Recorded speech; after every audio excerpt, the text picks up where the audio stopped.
একজন মুন্সি আসিবে লাশটা সামনে রাখিবে আজান ছাড়া একটি নামাজ আদায় করিবে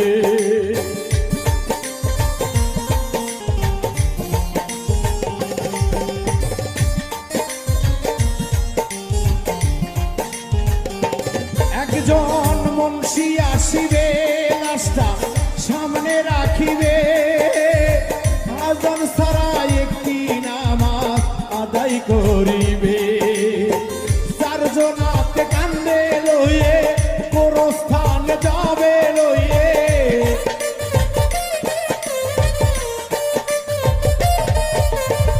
চারজন হাতে কান্দে লইয়ে